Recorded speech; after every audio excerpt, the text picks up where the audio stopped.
Okey, hari ini kita akan masuk kepada bab 3 tingkatan 5 termokimia.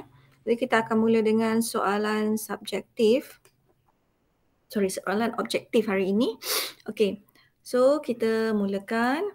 Okey, antara berikut tindak balas manakah menyerap haba? Menyerap haba dari persekitaran. Ya, serap haba. So ini kalau serap haba ni tindak balas apa? Endo ke exo? Endo. Endo kan? Endo Ya, serap selalu saya ingat in ya. So dia masuk ya, in. Ya, so di sini adalah endotermik. Okey, jadi yang mana satu adalah tindakan di mana haba diserap dari persekitaran. Ini idea A, B, C. Kalau endotermik kan, jadi kita punya tindak balas tu suhu dia akan turun kan, rasa sejuk lah ya. So yang mana satu? Biasanya kalau endo, ini idea, anyone?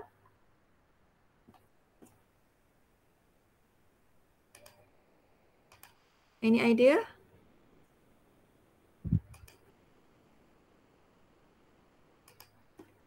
Ya, kalau endo biasanya ni, kamu ingat kalau ada amonium, ini definitely biasanya adalah endotermik ya, tindak balas endotermik. So the answer is B ya, B. Melarutkan amonium klorida ke dalam air. Okey, kemudian dekat sini kita dah tahu definitely A mesti salah. Sebab A adalah tindak balas peneutralan. Betul? Ya, peneutralan adalah tindak balas eksotermik. Okey ya, dan tengok yang kalau kalau KSSM, objektif dia boleh sampai 3 pilihan saja. Dia boleh ABC. Dia bukan mesti D sahaja macam dahulu ya. Okey, question number 2. Antara berikut yang manakah maksud haba penyesaran? Displace ya. So, jawapannya penyesaran. C.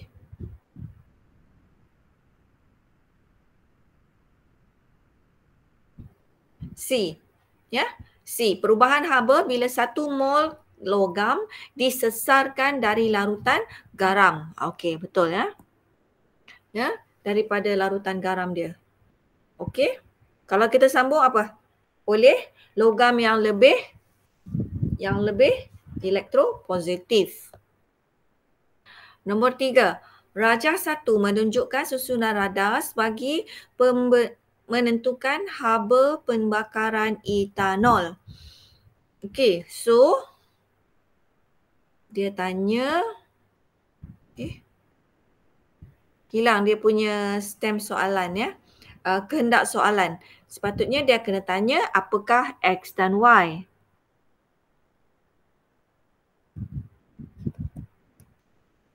Okey, so X dengan Y adalah mestilah apa? X tu mestilah etanol. Betul. Ya. Y ialah air. Okey. Lagipun kamu tengok, sangatlah tak logik kalau X itu, kalau Y, tengok ya, kalau X ni, kalau kita letakkan dia air, so ya, kalau X tu sebagai air, sangatlah tak logik kalau dia ni kan, macam B ni. Kan? Air lepas tu menyala. Sangatlah tak logik. Lepas tu naftalena, lagi tak logik. Betul?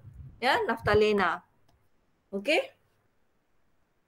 Kemudian number 4, persamaan termokimia berikut menunjukkan tindak balas antara natrium sulfat dengan barium klorida. Seperti di bawahlah persamaan. Okey? Di mana dia beri kamu 1 mol barium klorida bertindak balas dengan 1 mol natrium sulfat. Kita akan dapat 1 mol barium sulfat dan dengan 2 mol natrium klorida. Di mana ya delta H kamu sama dengan negatif 42 kilojoule per mol. Daripada persamaan termokimia ini, kan kamu nampak tanda di situ, tanda yang diberi adalah negative sign. Kalau negative sign maksudnya di sini ini adalah tindak balas eksotermik atau endotermik? Eksotermik ya. Eksotermik. Eksotermik tu apa? Exo, panas ya. Ingat exo tu exhaust. Panas. Kalau panas tu apa? Suhu naik. Kenapa suhu naik? Ya, kerana haba terbebas ke persekitaran. Okey, so yang manakah dipadankan dengan betul? So that yang mana bukan eksotermik tu kita cancel siap-siap lah. C dengan D terus salah sebab dia tulis di situ tindak balas endotermik. Jadi jawapan dia yang mana? Pembentukan ikatan perubahan tenaga dalam pembentukan ikatan lebih tinggi daripada pemecahan. B, pemecahan ikatan lebih tinggi daripada pembentukan. Okey, so jawapannya A. Ya, A. Pembentukan ikatan lebih tinggi daripada perubahan tenaga dalam pemecahan. Okey, seterusnya question 5. Persamaan termokimia berikut menunjukkan pemendakan bagi plumbum 2 sulfat.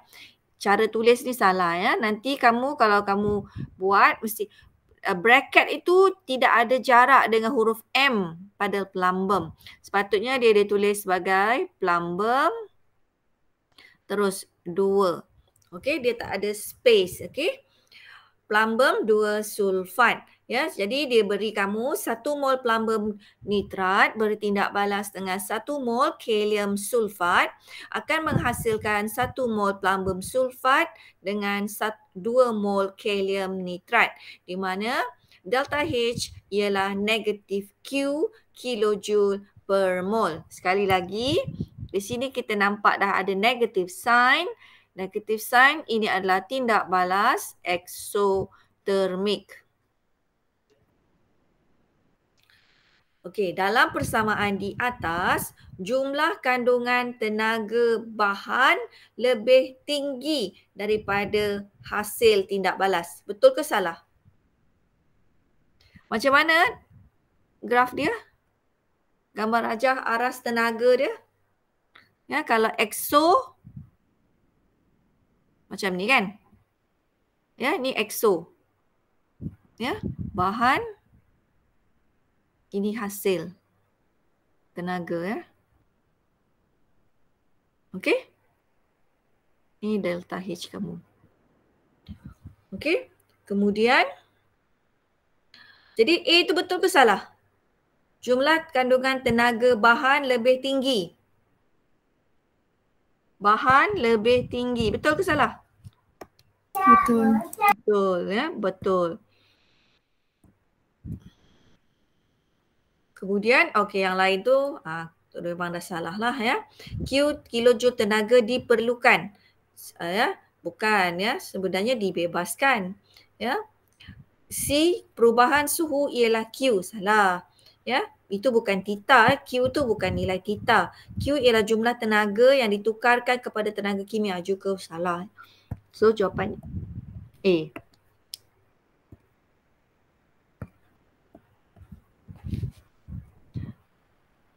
100 cm padu, jus limau kasturi ditambahkan kepada 300 cm padu susu segar.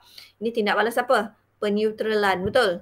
Ya, jika suhu meningkat, jika suhu meningkat. Suhu meningkat, di sini kita dah tahu ini tindak balas. Suhu naik adalah tindak balas exothermic. termik. Ya, hitungkan perubahan haba. Perubahan haba ni apa? Perubahan haba ialah HMC H ya. MC theta. M tu apa? Mass. Mass of solution. So solution kita ada berapa banyak? Solution kita ada 100 dengan 500, 300. Total 400. C, specific heat capacity kita dia bagi sebagai X.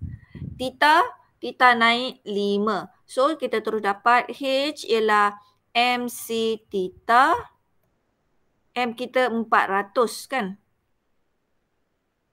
400 darab X darab 5. So 2000 X joule. Ya. Tinggal 1 kosong. C. Okey. Ya, perubahan haba ialah H MC theta. Kalau dekat buku teks sekarang saya rasa dia guna Q kot. Kan? Q MC theta heat lah. Ya. Ada soalan? Ada. Okay, good. Question 7. Rajah 2 menunjukkan kejadian awan yang terbentuk apabila wap air tersejat dari laut. Apakah perubahan tenaga haba dan tindak balas yang terbentuk ketika air menyejat laut? Ini air, betul. Ini adalah cecair. Wap tu apa? Gas, betul. Meaning cecair menjadi gas. Ya. Cecair menjadi gas, tenaga haba diserap ke, dibebas ke, itu dia nak tanya. Apakah jenis perubahan tenaga dan jenis tindak balas yang terlibat ketika air menyejat? Ya. Berpejal jadi cecair, jadi gas. Ya, cecair nak jadi gas mesti serap haba, betul? Serap haba. Kalau reverse, buang. Kadang kalau kamu teringat kan, saya senang je, selalu saya fikir, ingat, air kalau kita nak masak jadi steam, kita kena bekalkan dia haba. So the rest is opposite dari dia. So that sekarang dalam gambar, air menjadi cecair menjadi gas. Cecair menjadi gas ialah di sini, betul? Maksudnya haba diserap. Haba diserap. Kalau haba serap, exo ke endo? Endo. Ya, haba diserap. Ya, endotermik. Bagus soalan ni ya. Sebab benda yang seharian, benda yang seharian. Okay, walaupun kamu tak keluar rumah kan, tapi maksudnya bukan di makmal lah. 8. Rajah 3 menunjukkan gambar rajah aras tenaga bagi tindak balas antara magnesium dengan larutan ferrum 2 sulfat. Okey, ini adalah tindak balas apa? Tindak balas penyesaran ya. Macam mana tahu? Ni sebab ada logam yang lebih elektropositif. Okey, dia akan sesarkan ferrum. Okey, so dari bentuk graf kita tahu ini adalah tindak balas eksotermik. Apabila serbuk magnesium yang berlebihan ditambah kepada 150 cm padu larutan ferrum 2 sulfat, suhunya meningkat bertambah sebanyak 16 darjah Celsius. Berapakah jisim magnesium yang terlarut?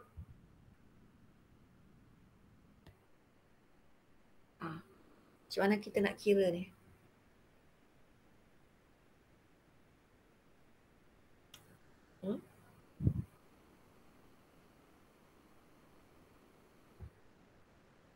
Macam mana nak kira?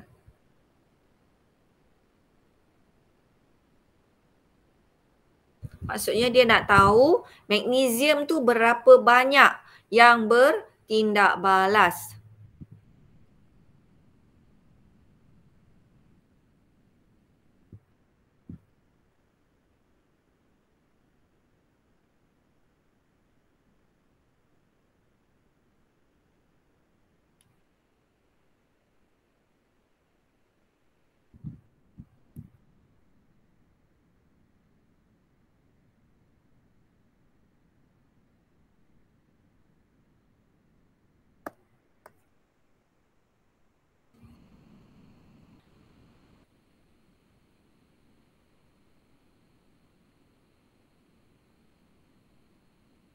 Any idea?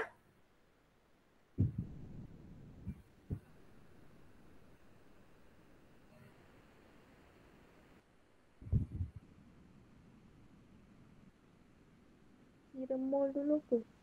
Cari mol. Okey, macam mana nak cari mol dia? Okey, ya. Macam mana?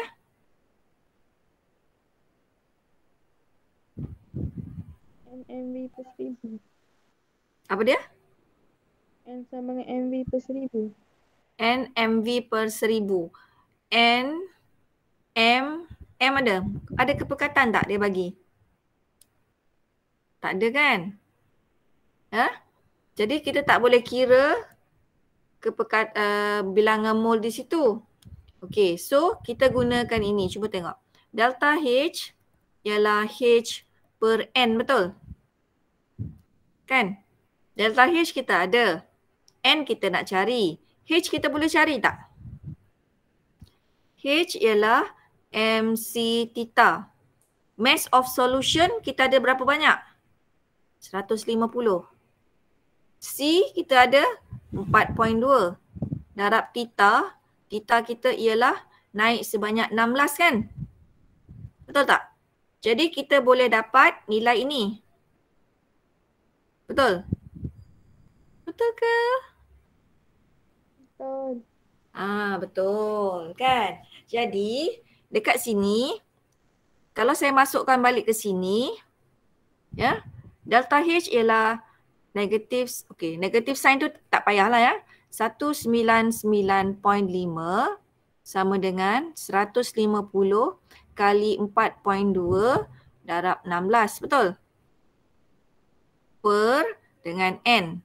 Kalau saya nak N ialah 150 darab 4.2 darab 16 per dengan bahagi dengan 199.5. Betul tak? Itu bilangan mol kan? Betul tak? Okey, ya, jadi saya dah dapat di sini bilangan mol. Okey, bilangan mol ni bilangan mol siapa? Dia adalah bilangan mol ferrum. Betul?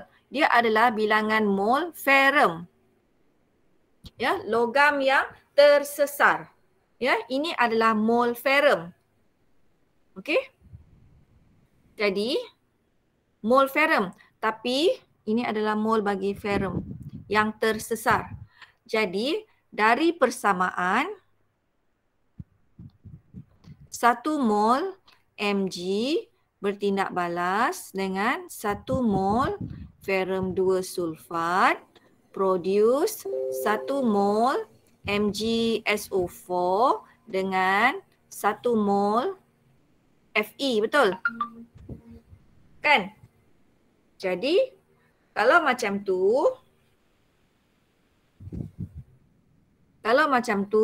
nilai yang ini saya boleh bawa turun ke sini tak? Turun sama kat sini kan? Semua orang dapat sama kan? Kan? Betul tak? Jadi bilangan mol bagi magnesium juga, ya, jadi maka bilangan mol magnesium, ya, bilangan mol untuk magnesium juga ialah 150 darab 4.2 darab 16 per 199.5. Kalau kita nak kira GSIM, N ialah mass over molar mass, betul? Betul ke anak-anak? Betul. Betul. Jadi ini saya masukkan ke sini mass yang kita nak cari. Molar mass boleh tahu tak berapa? Magnesium molar mass dia 24 kan? So saya masukkan dulu. Okey, 150 kali 4.2 darab 16 bahagi 199.5 sama dengan mass yang kita cari dengan sini molar mass 24.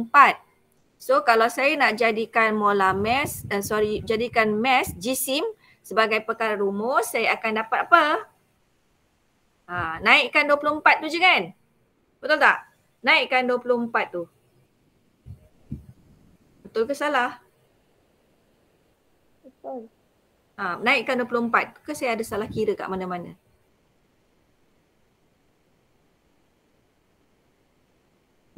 So, di sini, ini nombor berapa ni? Nombor 8.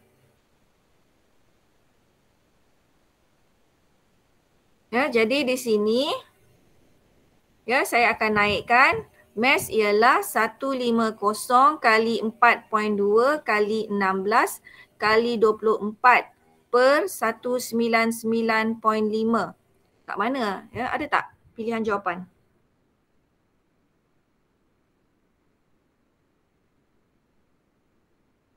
Oh, ada.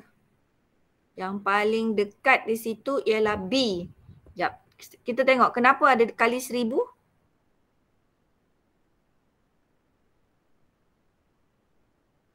Oh, saya tahu. Sebab dekat sini sepatutnya ini kan unit dia kilojoule per mol kan? Ini unit dia, yang ini unit dia kilojoule per mol. Jadi kita kena tukar dulu kepada unit joule per mol.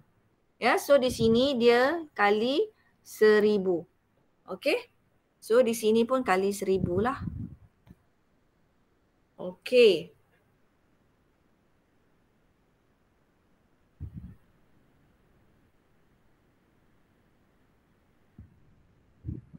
Sebab, kenapa kena tukar unit kali 1000 ni? Sebab kalau tak, yang ini H ni, HMC theta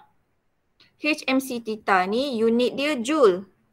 Yang ini 199.5 ni kilojoule. Sebab itu dia kena kali 1000 supaya unit dia sama. Ya, kita setarakan unit. Ya, sebab itu dekat sini ada kali 1000. Okey, boleh ke?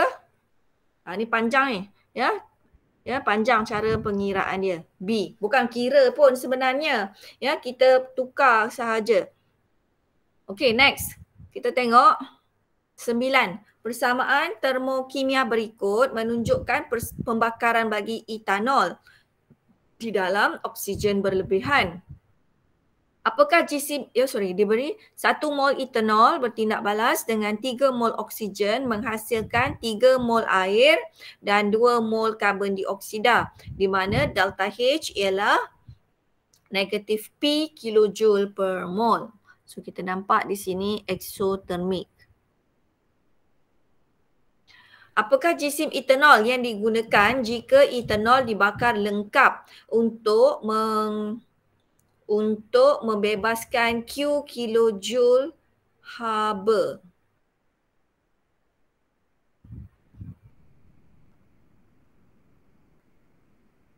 Kenapa Q?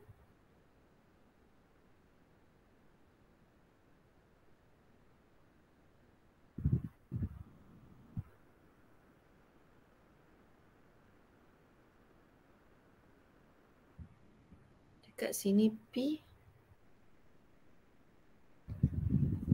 Berapakah jisim yang digunakan jika etanol dibakar lengkap untuk menghasilkan Q kilojoule haba?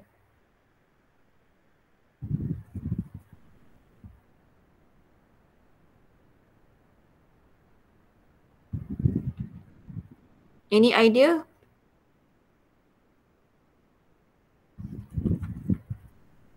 Anyone? Kita KIV dulu. Ya, KIV soalan ini.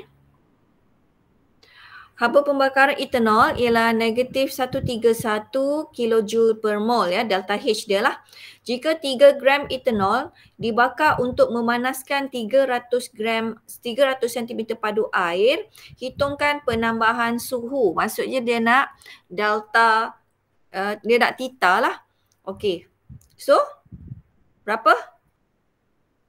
Ini adalah delta H, ya. Jadi, ingat apa formula kita ada? HMC theta. Lepas tu kita ada delta H sama dengan H per N. Lepas tu sini kita ada 3 gram. maksudnya mestilah mass, molar mass. Ya, di sini N.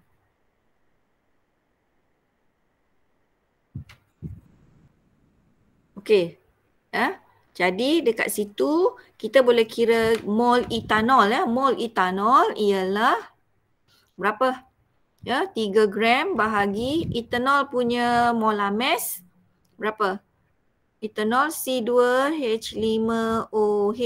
So 2 kali 12 tambah 5 kali 1 tambah 16 tambah 1 iaitu berapa? Tolong tekan kalkulator.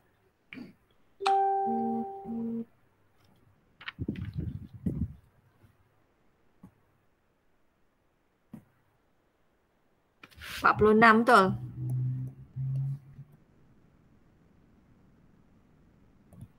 So 3 bahagi 46. Betul ke tadi molar mass? Ha? Betul ya. So 0.065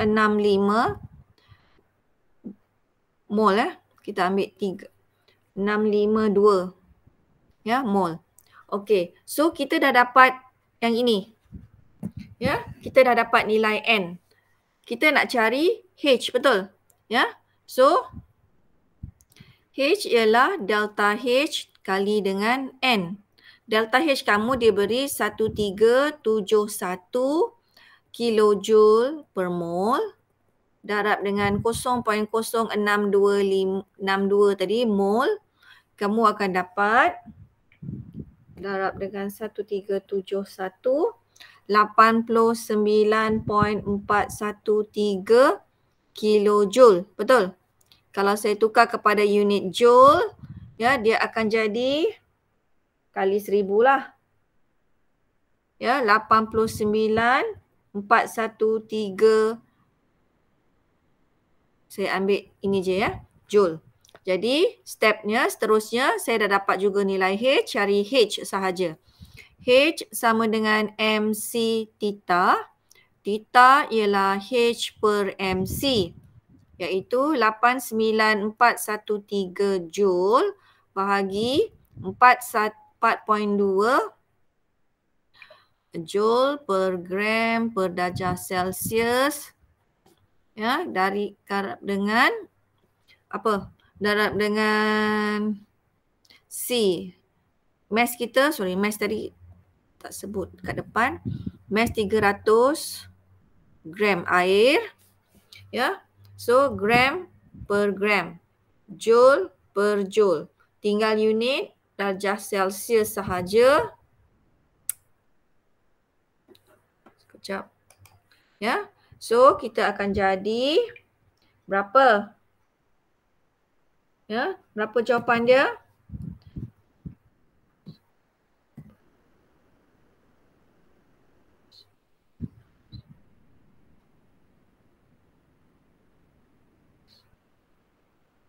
Ya, kita dapat, kalau kalkulator saya lah, saya pakai kalkulator handphone ya, 70.96 darjah Celsius. Kalau tengok dekat jawapan, yang paling tepat dekat sini ialah B. Okey? Ya? Okey ke? Ya? Ya, ini formula. Jangan lupalah. Okey. 11. Raja menunjukkan haba pembakaran metanol, propanol, pentanol. Antara berikut yang manakah mempunyai nilai haba pembakaran 1376. So, kamu rasa mestilah 1376 ni di mana? Dekat sini kan? Ya, so mat ialah 1, prop ialah 3, pen ialah 5, add ialah 2, boot ialah 4, hex ialah 6. So, yang mana? A, B, C. A, kan? Kita tahu A. Nilai dia mesti yang 2. Dekat sini 2. In between ya. 12. Campuran yang manakah akan menghasilkan haba penyesaran yang tinggi? kita nak tahu haba penyesaran tinggi, mestilah apa? Kedudukan logam yang itu logam lebih elektropositif tu paling jauh. Ya, paling jauh daripada logam yang dalam larutan. Okey? So, yang mana? A, B, C, D. Ya. Saya tulis balik siri tersebut.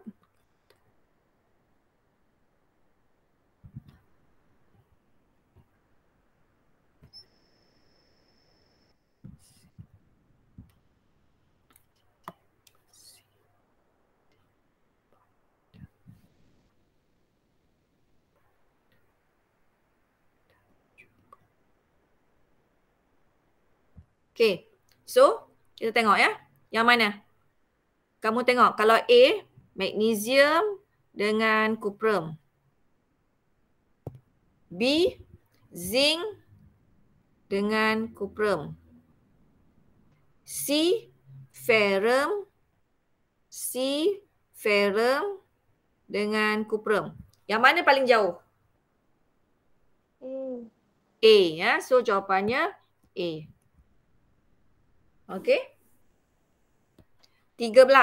Rajah menunjukkan gambar rajah. Ini bukan gambar rajah aras tenaga. Profil tenaga. Gambar rajah profil. Ini bukan aras. Profil tenaga. Okey. Kalau profil ni maksudnya dia ada curve. Kalau rajah macam ni. Ya. Ataupun ini rajah. Kalau profil ataupun okey. Rajah 4 menunjukkan gambar rajah profil aras tenaga ya. Profil tenaga bagi tindak balas antara P dengan Q. So, haba tindak balas delta H ialah Z. Yang manakah Z? Delta H ya, delta H. Delta H ini adalah tindak balas exo kan? Dekat mana delta H? Delta H ini ya. This is delta H. Ini your delta H, iaitu Z. So macam mana kita nak dapatkan nilai Z? Y tolak X. Y tolak X, betul. Y tolak X. C ya. Y tolak X. Okey. Apa dia? D. Donkey. Y. Terbalik. Sorry. Y tolak X. 14. Persamaan termokimia mewakili satu tindak balas pemendakan.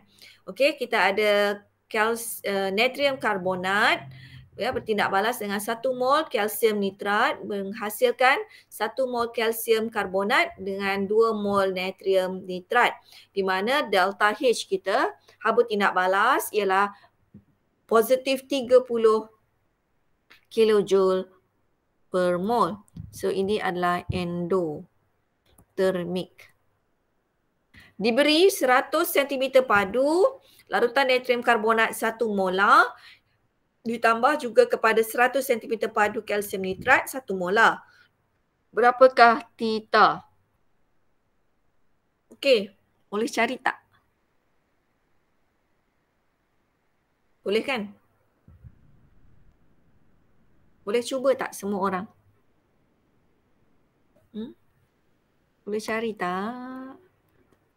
Boleh cari? Okey. Kita ada delta H. Ingat, delta H ialah H per N. Kita ada juga H MC theta. Lagi kita tengok. Kita ada V, kita ada M. Maksudnya mesti ada guna formula MV per 1000.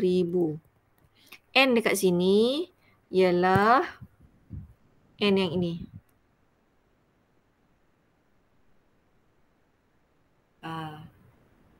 Jadi kamu rasa kat mana dulu kita nak mula? Dia nak cari yang ini. Maksudnya kita dah ada delta H. Betul? Kita boleh tak cari N? Kita boleh cari N kan? Ya. Kalau tindak balas pemendakan, maksudnya mol kita ni, N kita mestilah mol mendakan. So, first step kita boleh cari, ya, step 1, kita cari bilangan mol. Cari bilangan mol mendakan kita. Ya, mol mendakan kita siapa? Kalsium karbonat. So, ya, dia bagi kamu MV, ya. Semuanya satu okey, sorry. Maksudnya macam ni, ya. Okey.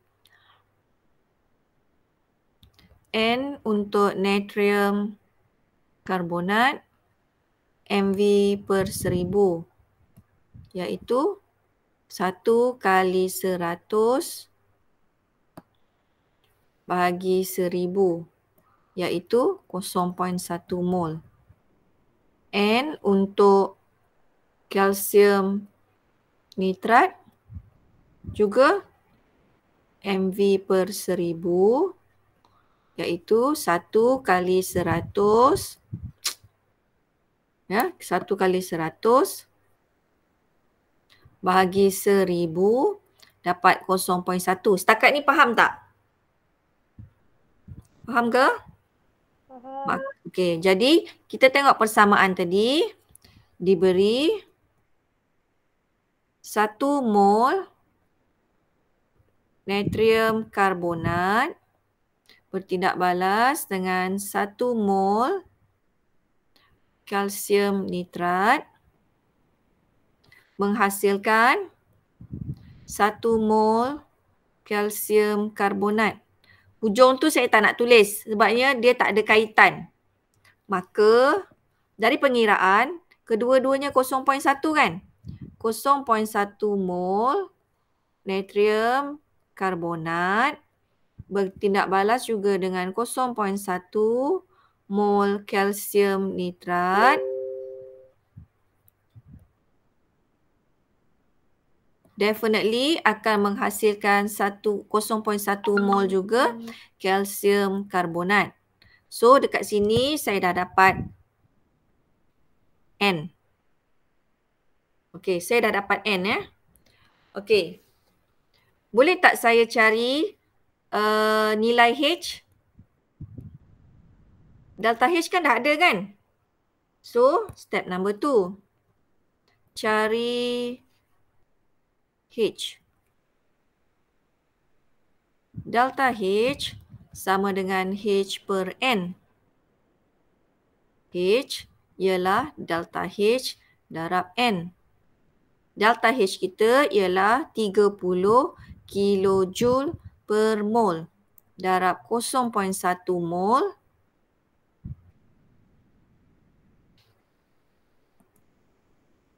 ya, 30 kali 0.1 akan jadi 300 ya. Cetakan? 3. Ha? 3? Ha, 3. 3 kilojoule. 3 kilojoule tu ialah 3000 joule kan? Setakat ni boleh ikut? Boleh. Okey, step number 3.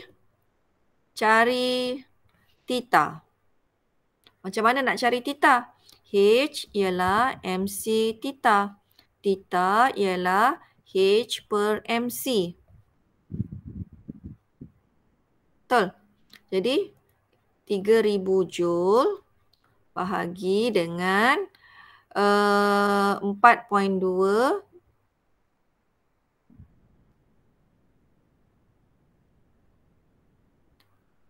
mass dia berapa larutan kita?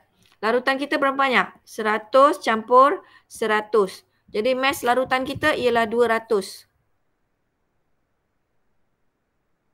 So, gram dengan per gram potong, kita dapat berapa? 200 kali 4.2 kali dengan 840.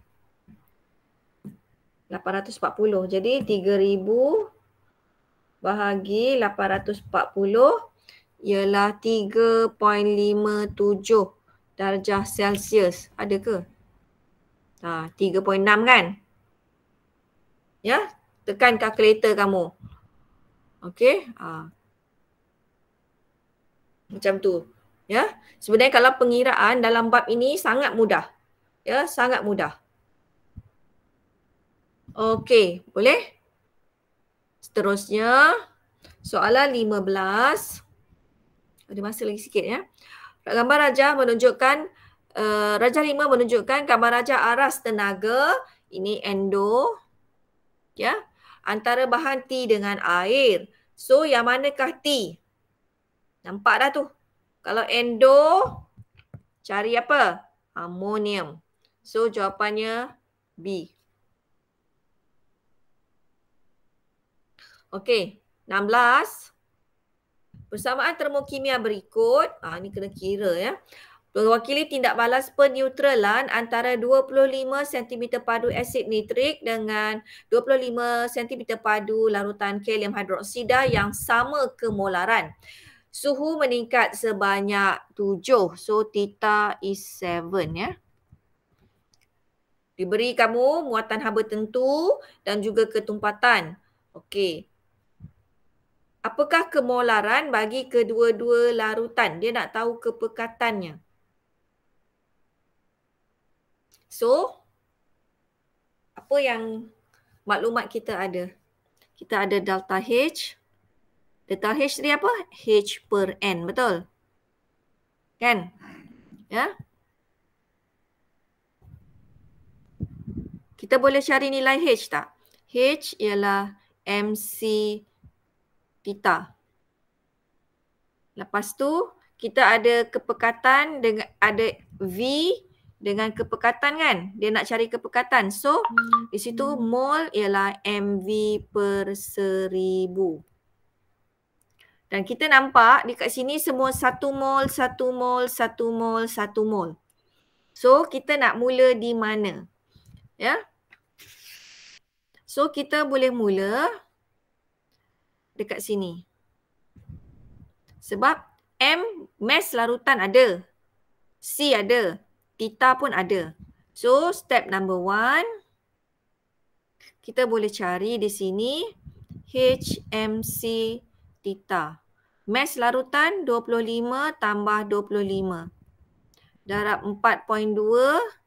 Darab suhu naik 7. So, dapat berapa?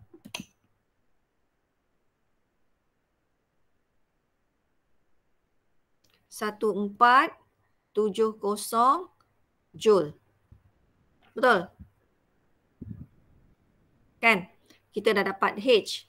Kita boleh cari N tak? Kan? Boleh cari N kan? Sebab dia ada bagi kamu delta H. Ya, so tengok ya. Delta H sama dengan H per N. Di mana N ialah H per delta H. Ya. H kita kena tukar unit lah terus. 1.47 kilojoule bahagi dengan 57.3 kilojoule per mol. Dapat apa?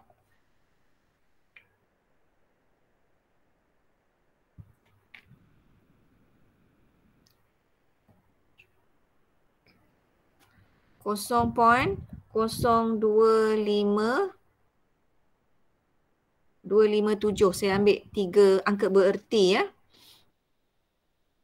Okey. So kita dah dapat dekat situlah bilangan mol dia. Kan? So ketiga kita masuk dekat formula kat sini. So step 3 N ialah MV per 1000. Ya, M ialah N darab 1000 bahagi V. 0.0257 kali 1000 bahagi isi padu larutan 25.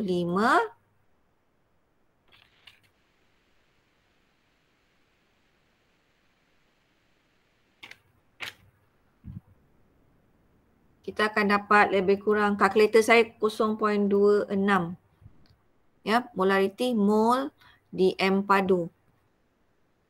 So jawapan di situ ini kan B.